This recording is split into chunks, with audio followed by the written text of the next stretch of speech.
Hey there, Keller Williams. This is your broker, Howard Weinstein. And I wanted to reach out to you all regarding a correction regarding the force majeure aspect of the contract that we reviewed yesterday at the town hall that we had for our agents. And I want to first thank Michelle Moreno and Jean Jarman for being so persistent on getting this corrected because they were 100% right. My interpretation, and also our attorneys at the time, interpretation was the force majeure clause only related to the closing date. Nikki Ubaldini and myself and Lori had a meeting last night and came to the conclusion that it applies to any timeline in the contract. So that would be escrow deposits, inspection dates, any kind of timeline or time frame.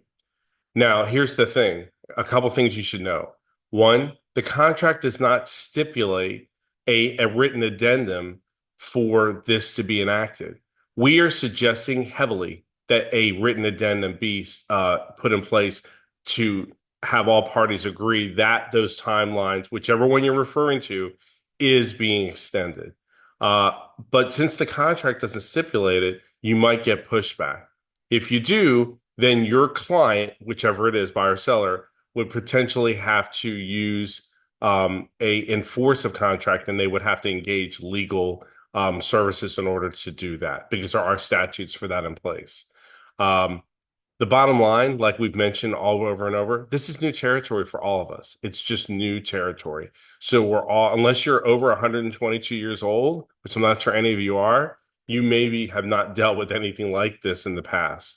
So it's really, as Lori Heim told us last night, it's a case by case situation, and you just deal with it the best that you can. So to recapitulate, the force majeure element of the contract can be used for any timeline that's within the contract, but keep in mind, again, that only can extend for 7 days. And if for some reason it's more than 30, either party may cancel the contract. And then you will still need a release and cancellation to instill that. So sorry for the confusion. If you have any questions, please feel free to reach out. Thanks so much.